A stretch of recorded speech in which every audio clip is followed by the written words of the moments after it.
throwing the ball extremely well. You look, especially over his last 5 starts. I mean, he had one hiccup, at Alabama, but other than that, man, attacking the strike zone with, 3 pitches. The other thing you think about, in these kind of environments is Layton closed out a regional for us last year, also started a game.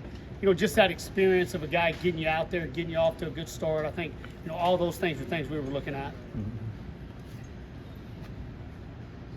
How important was last year's super regional experience for this team heading into this regional this year? Yeah, I think, especially the guys that were on the team last year, Colby, Slade, Layton, Colton Smith, Zach Harris, all those guys through. I mean, there's others as well, but I mean, Henry Hunter. I think it's just good for we've got some guys who don't have any postseason experience that'll play tomorrow, Robbie Burnett, Zabo, those guys. And so they're able to draw on it, give the guys kind of what they're, going to expect. The crowd, just, the intensity.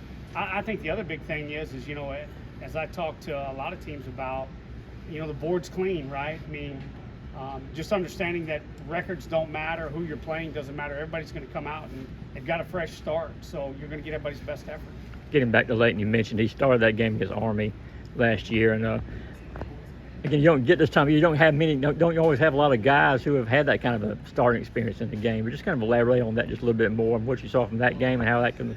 I know it's a year ago, but just the way he kind of handled himself in that situation. I mean, you go back and it's kind of crazy. He actually didn't throw the ball extremely well in that game, and we got him. But then he came back and closed out the game against Georgia Tech, and then we started him against NC State in the Super Regional, and you look at it, I thought he settled down. I thought, Layton's such a competitor that, that game against Army, I think he was just trying to be too good, right? And it got with him. And so now I think he understands the process. And like I say, man, anytime you can get a guy to go out with some experience and just have that calm, presence out there, I think it does great things for the rest of the team as well. I've asked you about Robbie for the past couple of weeks. Kind of how is he for this week? Yeah, Robbie's going to be a full go. Okay. Feel great. Golly, I mean, tip your hat to our training staff. Zach Adams has done a phenomenal job getting him ready, him and Derek Groomer, on the strength side of things. Robbie's VPs have been great. We've tried to get Robbie in front of live pitching every day since Saturday. He swung the bat well. He's run around out there and played defense. Yeah, you'll see Robbie full strength tomorrow. And I know you guys don't change your approach this deep in the season as far as the hitters go. I mean, you talk about feeding the trees and all that. That being said, you get these kind of games, and a team like the one that's coming in behind you right now. I mean, to be able to manufacture runs, score, you've got runners at third base in less than one out. I mean, how important is that going to be? Yeah, no. I mean, I'd be honest with you. We put in a little extra time on bunting this week than we normally do. And then you put a little more emphasis on situational hitting. Hey, runner at third, less than 2. Hey, we got to move the baseball to the outfield or hit it to the middle of the field. We've done a little more of that than you normally do. But yeah, no, I mean, our approach is still get in that box and get off your A swing and try to elevate the baseball and send it out there. And I know, again, that's another question you've been asked before, but just the depth of this pitching staff and how going into this year regional, I would suspect you probably feel a little bit better about that aspect of it you did this time a year ago. Oh, yeah. I mean, I felt like last year we probably were relying on about 5 to 6 guys. Now, I mean, you've got a 27-man roster. Every pitcher we'll put on that roster can come into a game and you feel good about them. Not only coming into a game, but coming into a game and giving you quality innings and quality pitches and has a chance to put zeros up. Now, we've been a long time between the game against Oklahoma and the SEC and the game tomorrow. All those pitchers were able to get in the work they needed and that you wanted? We had a really good practice on Saturday night. We went Saturday night. Every pitcher who didn't throw in the SEC tournament threw Saturday night live here against our hitters, which made it really good, right? I mean, it was good for Robbie. It was good for Zabo to continue to see live pitching, with them being down.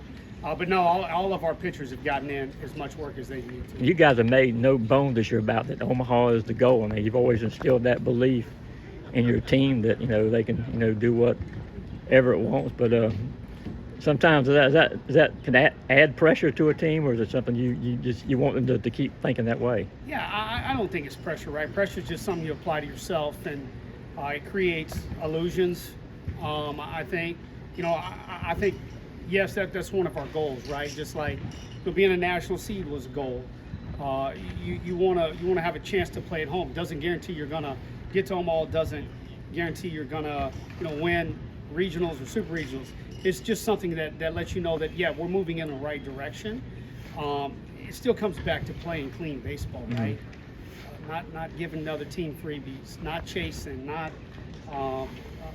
doing things on the base pass that give them free outs. So when you look at it, it's like yes, those are your goals, but then your practice and your preparation should lead to hopefully you achieving those goals, right? So at the end of the day, yes, but it's still going to come down to us playing clean. You talked about Army, gave you a really good game that first one last year.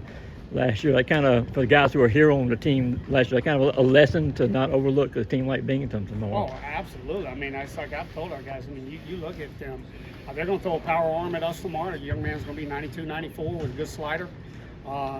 They got 70 homers, and they don't play in a small ballpark. So it's not like they've just been playing at a small ballpark where the wind's blowing out. I mean, they've got real power. They play a really solid defense. They play on turf as well. So I've told our guys just the opposite. Like, hey, it's Friday night in our league. It's a Friday night SEC game tomorrow night. I know it's during the day, but you guys know what I mean by that. So. Yeah. It is Friday night in our league. You're going to get their best effort, and you're going to get an arm. And you guys know this. His stuff's probably going to tick up for an inning or two just because he's got more adrenaline than he normally has. Time for one more. How do you envision using Colton and JT this weekend? Yeah, I mean, we'll use it. After I've told everybody, who's hot for tomorrow. Everybody, minus Leighton Finley, right? You got to win game one, and then if you're fortunate enough to do that, you move to game two, and everybody's hot. So if you start trying to map out starting pitching in a regional, you can get yourself in trouble, not using your best guys. So we're gonna win each game, and then we'll move on. I think that's the strength of something that helps us. We have depth in our pitching staff, so I don't worry about who's starting as much. We're just gonna attack and win the game, try to win the game we're playing, and then we'll see who we got available the next day.